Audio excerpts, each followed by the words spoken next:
여러분 안녕하십니까? 오늘도 우리 함께 요한계시록 14장 연구하겠습니다.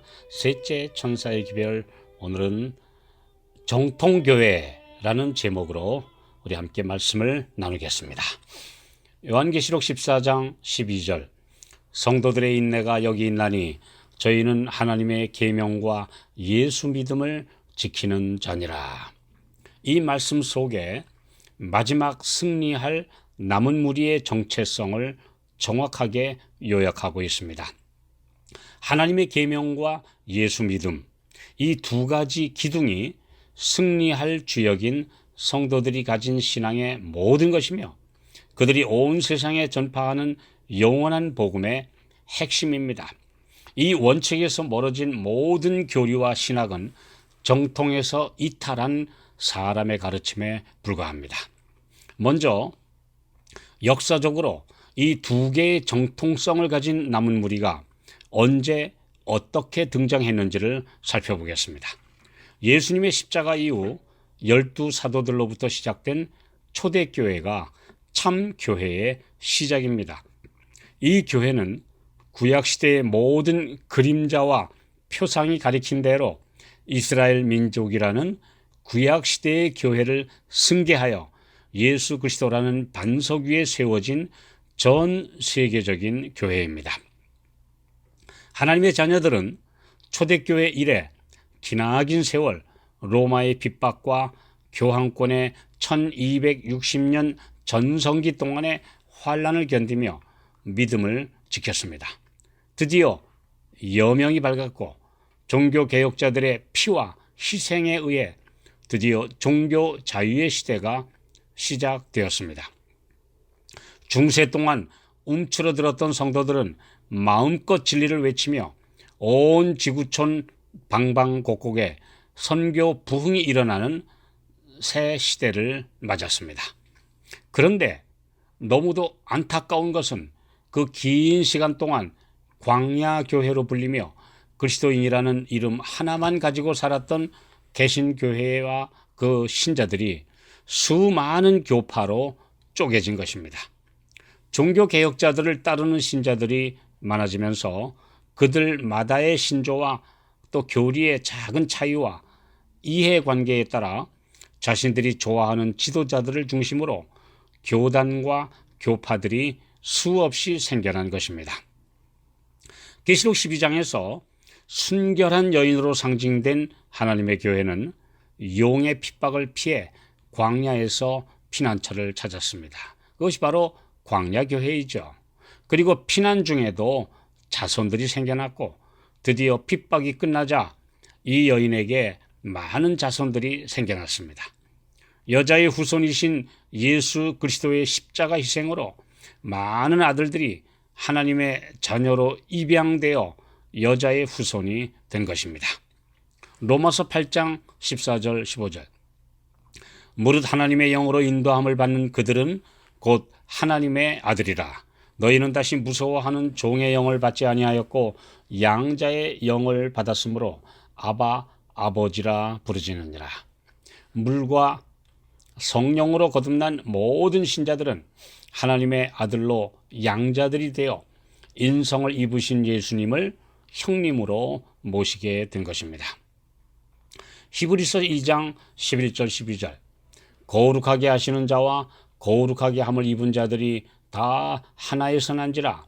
그러므로 형제라 부르시기를 부끄러워 아니하시고 이르시되 내가 주의 이름을 내 형제들에게 선포하고 내가 주를 교회 중에서 찬송하리라 하셨으며. 그러나 아브라함의 후손들이 여럿이지만 그 중에서 이삭만 약속의 자녀가 된 것, 그리고 이삭의 쌍둥이 아들 중에서 에서는 제외되고 야곱이 택함 받은 이스라엘이 된 것처럼 계시록 12장 17절에는 용이 여자에게 분노하여 돌아가서 그 여자의 남은 자손, 곧 하나님의 계명을 지키며 예수의 증거를 가진 자들로 더불어 싸우려고 바다 모래 위에 섰더라고 말씀하시므로 그 여자의 자손들 중에서 남은 자손이 용 곧 사탄과 더불어 싸울 것이라고 하셨습니다. 그 여자의 자손들 다가 아닙니다. 오직 남은 자손이 마지막 시대에 영과 싸워서 승리할 하나님의 참 교회요, 정통 교회요, 하나님의 자녀들입니다. 광야 교회의 후손으로 생겨난 프로테스탄트, 곧 개신교회는 다 그 여자의 후손들입니다. 그러나 차츰차츰 세상을 닮아 세속화되고 카톨릭의 유산을 버리지 못한 결과 약속의 자녀에서 빗나간 길로 가버렸습니다. 그 훌륭한 종교 개혁자들의 후예들 모두가 남은 자손이 되지 못하고 그들 중 소수만 남은 자손이 된 것입니다. 진리에 오류를 섞음으로 음녀가 된 가톨릭 교회에서 오직 성경으로라는 이 기치를 내걸고 우렁차게 진군해 나온 개신교회가 이 오직 기록되었을 때라는 원칙에서 이탈해 사람의 이론으로 수많은 신학 논리를 만들었고 이에 따라 교단과 교파를 수없이 만들었습니다. 가장 대표적인 거짓 신학과 교리는 사탄의 치명적인 궤변인 이원론 사상과 영원 지옥설을 버리지 못한 것입니다. 그리고 하나님의 십계명을 변개한 카톨릭 교황권의 그 노선을 따르고 있습니다. 잘못된 것을 다시 원위치로 개혁하지 못한 것입니다. 독소를 건전한 음식물에 혼합시킴으로 그 정체를 가장할 수는 있을지라도 그 독성 자체를 변하게 할 수는 없습니다. 그렇게 되면 오히려 그 독성을 깨닫지 못하게 하는 그만큼 더 위험이 심하게 됩니다. 거짓 것과 진리를 혼합시켜서 그것을 참된 것처럼 보이게 하는 것이 사탄의 계책입니다. 고린도서 11장 3절 뱀이 그 간계로 이와를 미혹해 한 것 같이 너희 마음이 그리스도를 향하는 진실함과 깨끗함에서 떠나 부패할까 두려워하노라. 그러나 성경이 가르치는 그대로의 진리를 가진 하나님의 백성들을 주님은 언제나 보존해 오셨습니다. 그러면 누가 곧 개신교회들 중에 그 여자, 즉 광야교회인 정통교회의 남은 자손이 된 것입니까? 다들 자신이 정통이라고 주장하지만 하늘이 인정하는 정통성은 진리를 그대로 보존한 정체성에 달려 있습니다. 성경은 이들의 정체성을 한마디로 표현하는데 곧 하나님의 계명과 예수 믿음을 지키는 자들입니다.